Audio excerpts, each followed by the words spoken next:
There are plenty of reasons why The Office became a cultural phenomenon. Most of them are obvious. Everyone can relate to an annoying boss, a frustrating coworker, a secret crush. But I think what really sets The Office apart is optimism. It's weird when you think about it. Optimism is a surprisingly hard quality to find in sitcoms. Characters are usually mean to each other, or just all around terrible people, which can be hilarious. Arrested Development is my favorite sitcom of all time, but I do think there is something uniquely enduring about The Office, even compared to its closest neighbors. So in this video, I am going to dive into some of the less obvious ways that The Office set itself apart and explain why it was unexpectedly subversive. Lawrence lives with his grandma, which is pretty awesome. First, I should say there are some shows that feel positive. Parks and Rec is an interesting comparison, but even there, everyone is constantly throwing jabs at each other. There's a kind of built-in sassiness, and it's easy to forget how over-the-top most sitcom characters are. I love Ron Swanson in Parks and Rec. In the real world, I'm pretty sure I would hate that guy. The Office is different. Jim is unusually grounded for a sitcom character. Michael would try to be over the top and funny, but it always came across as awkward. Almost like the writers were calling attention to how weird most comedy is when you put it in a realistic environment. What's up? What's up? It was a very different approach to comedy. It's still pretty rare, and what makes it even more impressive is that The Office kind of tricked its viewers. Early on, the show was built around hating Michael. That was the hook. And that's a great starting place because negativity is more clickable. I think it got people in the front door, but then The Office pivoted. Through Jim's tiny rebellions, we learned to find joy inside this corporate hell. And in a weird way, I think that this quality made The Office one of the most radical and defiant sitcoms of the modern era, especially given the context it existed in. Media from the late 90s and early 2000s hated work culture. Very understandably, cubicles became a symbol of oppression, and people connected with that. But I don't think that movies like The Matrix left people feeling hopeful, because the idea of escaping the Matrix and becoming Neo is ultimately fantasy. Putting your coworker's stapler in Jell-O? That sounds like something I could do tomorrow. It's much more tangible. It's still rebellion, but it's less extreme than becoming digital Jesus. And I think what's even more important than this pragmatic rebellion is the approach that The Office had to character development. A common trait of sitcoms is what's called flanderization. It comes from Ned Flanders of The Simpsons, who originally started as a generic neighbor that Homer beefed with a little bit. But slowly, Flanders became more and more defined in terms of his Christianity, and he became someone who Homer hates. He turned into a caricature of himself. Toby is clearly the Ned Flanders of The Office. The way in which Michael is so mean to Toby almost feels like a satire of how Homer treats Ned Flanders. We are meant to empathize with Toby. We laugh at his mistreatment, but we can see that he's the victim.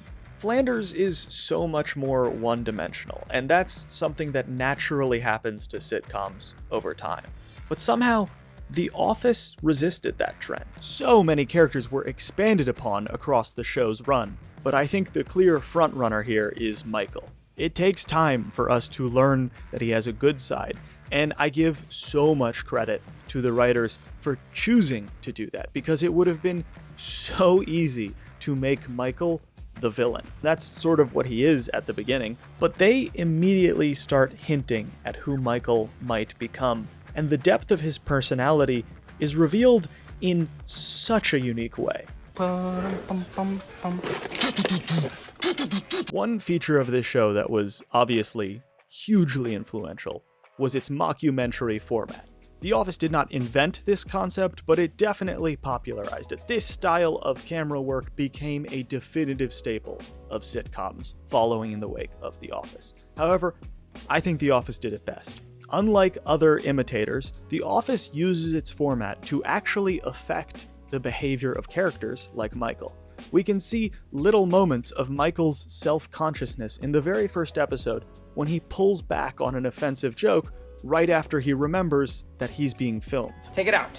You have to eat it out of there because there are starving people in the world, and which I hate, and it is a waste. It's a subtle moment, but it hints at the fact that Michael cares. He is not evil. He is not one-dimensional. He is misguided. And in this way, the camera is not just a tool for expository talking heads, it has a tangible effect on what is happening. The point here is that the creators of The Office thought about everything. And as cheesy as this sounds, I think that the writers of The Office had so much respect for their viewers. That's where a lot of other comedies come up short. A lot of comedians feel like they need to teach people about how terrible the world is, as if everyone is asleep at the wheel.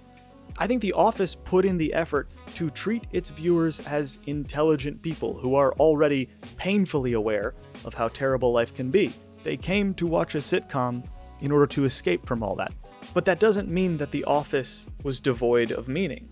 Initially, the show was a cathartic experience, watching a stand-in for your boss get his comeuppance every week. But eventually, it had the boldness to challenge your desires, and instead of leaning into that negativity, it taught you to find love for the exact person in your life you hate the most. I mean, really think about how crazy it is that the arc of The Office is teaching you to love middle management. I think it's really impressive that they pulled that off, and what I take away from that is that it's a lot easier to change someone's mind if they aren't ready for it. I don't want to get on too much of a diatribe here, but I do think that a lot of comedy that presents itself as edgy or innovative is really more just self-congratulatory, and I'm not going to call out anyone specific, but there are stand-up comics I can think of who feign rebelliousness. I think truly innovative content that has the power to sway your perspective on the world rarely declares itself. It's usually pretty subtle. That's why I think The Office is an optimistic show, but it's also very punk rock. I don't care if that makes any sense. That's how I feel.